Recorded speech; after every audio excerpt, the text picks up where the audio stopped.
Hello students, next topic is moving iron instruments repulsion type. Last time हमने जो study किया था that is attraction type, this one is repulsion type. So this is the figure of the repulsion type moving iron meter. So figure shows the constructional detail of repulsion type moving iron instrument. It consists of two soft iron pieces or vanes surrounded by a fixed cylindrical hollow coil which carries the operating current. One of these vanes is fixed and other is free to move. The movable vane is cylindrical shape and is mounted axially on the spindle to which a pointer is attached. The fixed vane, which is wedge shaped and has a larger radius, is attached to the stationary coil.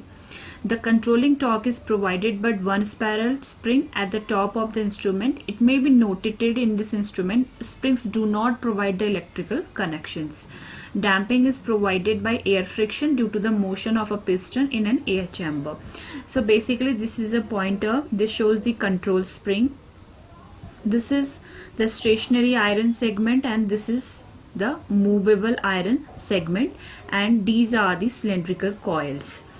तो इसी चीज़ को जो इसका simple construction है आपको define करने के लिए ऐसे हम देखते हैं.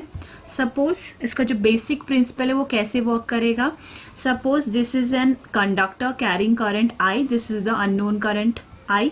Okay, there are two pieces of iron or we can say there are two iron bars. One is this, one is this. These two are generated flux and these flux are depend on the direction of this currents. So suppose the direction of current is this, these are turns, this, the flux direction is like this. तो basically आपके पास क्या है, these are two iron bars. ठीक है, अगर ये north है तो ये साउथ, सेम सिमेट्री पे दूसरा भी है तो ये नॉर्थ और ये south. So one iron bar is fixed, okay, and other iron bar is connected with the pivot. तो एक आपका जो आयरन बार है that is fixed and this is connected with the pivot. Pivot means ये आपका movable है, ये ऊपर नीचे आपका मूव कर सकता है, फ्री टू मूव है. ओके, एंड इसके वन एंड से आपका क्या कनेक्टेड है, pointer, that is the pointer and this is the scale which shows the deflection. So आपका क्या है कि एक आपका जो आयरन बार इज फिक्स्ड और not movable and other iron bar is connected with the pivot and the pointer. अब ये दोनों क्योंकि सेम पोल पे हैं, इनकी पोलैरिटी वगैरह सब सेम है, नॉर्थ इधर साइड, साउथ इधर साइड, नॉर्थ इधर साइड, साउथ इधर साइड. तो ये दोनों एक दूसरे को रिपेल करेंगे because these are iron bars. When current carrying conductor I, जैसे ही आपका करंट इस पे फ्लो करेगी तो ये आपका क्या होगा, मैग्नेटिक फील्ड प्रोड्यूस करेंगे.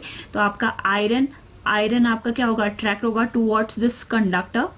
और जो आपका फिक्स्ड है और जो आपका मूवेबल है, सॉरी, जो आपका ये मूवेबल है, डिसमूवेबल, तो जैसे ही आपका क्या होगा, आप मैग्नेटिक फील्ड प्रोड्यूस होगा तो ये ऊपर की तरफ लिफ्ट करेगा तो ये पॉइंटर से आपको कुछ डिफ्लेक्शन मिलेगा, may be 1 ampere, may be 3 ampere. This is the measurement of this current. Because this bar is fixed and this is movable तो ये आपको डिफ्लेक्शन शो करेगा क्योंकि ये फ्री टू मूवमेंट करने के लिए फ्री है. फिर एक फोर्स क्रिएट होगा, टॉर्क क्रिएट होगा तो ये आपको डिफ्लेक्शन शो करेगा जो आपको मिलेगा स्केल पे with the help of this pointer. May be it would be 1 ampere और द 3 एम्पियर. तो इस तरीके से आप with the help of this MI instrument आप आई, करंट आई, अननोन आई को मेजर कर सकते हैं. तो same as it is working principle यहाँ पे डिफाइन करा है जो मैंने अभी आपको बताया. When current to be measured और current proportional to the voltage to be measured flows through the coil, a magnetic field is set up the coil. This magnetic field magnetizes the two vanes in the same direction, that is in same polarity, like north or south same होता है, are developed at the same ends of the vanes. Since the adjacent edges of the vanes are of the same polarity, the two vanes repel each other.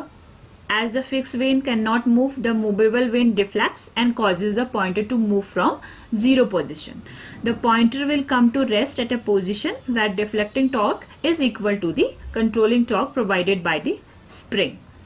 If the current in the coil is reversed, the direction of the deflection remains unchanged. It is because reversal of the field of the coil reverses the magnetization of both iron vanes so that they repel each other regardless which way current flows through the coil.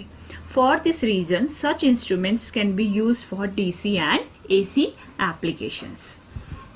So advantage क्या है? These are cheap, robust, give reliable services, usable in both AC and DC circuits. This is the best advantage of this instrument. Disadvantages: have a non-linear scale, cannot be calibrated with high degree of precision for DC on account of the effect of hysteresis in the iron veins.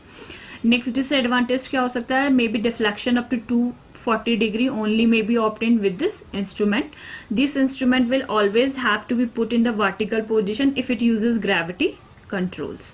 Error जो occur हो सकते हैं with the MI instruments, that is due to hysteresis when used in AC and DC, due to stray magnetic fields when used both in AC and DC, due to frequency variation when used in AC, and due to waveform effect when used in AC. तो simply basic principle जो MI instruments attraction और repulsion का जो basic जो आपका concept हो रहा है वो आपका क्या कंसेप्ट है? बेसिक प्रिंसिपल क्या है कि कोई करंट कैरिंग कंडक्टर है, अगर उस पर आपका करंट फ्लो करती है और अगर आप उसके पास में कोई आयरन पीस रखते हैं तो आपको क्या होता है? एक मैग्नेटिक फील्ड प्रोड्यूस होता है. उस मैग्नेटिक फील्ड प्रोड्यूस होने की वजह से क्या करेगा? आयरन आपका कंडक्टर की तरफ अट्रैक्ट होगा. तो उस आयरन के साथ में आप पॉइंटर और एक रिफ्लेक्शन स्केल लगाए रहते हैं. तो जैसे ही वो कनेक्ट होगा तो डिफ्लेक्शन स्केल पे आपको डिफ्लेक्शन मिलेगा और आप उसको कंसिडर करते हैं कि इतना डिफ्लेक्शन आपका हुआ है. That is the measurement of this unknown current आई.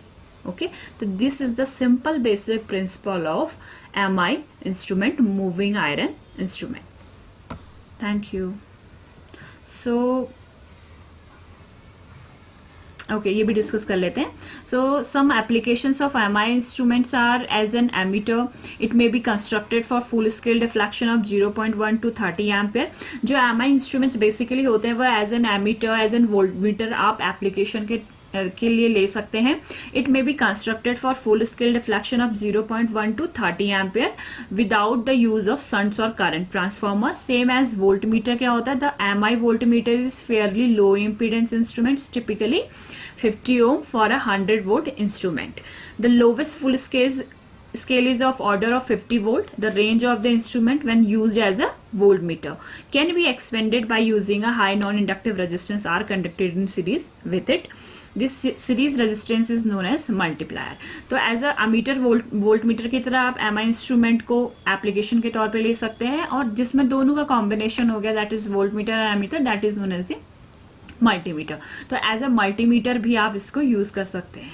तो MI इंस्ट्रूमेंट्स के जो एप्लीकेशंस हैं वो आपके अमीटर, वोल्टमीटर, मल्टीमीटर्स, ये सब इसके एग्जाम्पल्स हो जाएंगे. Okay, thank you.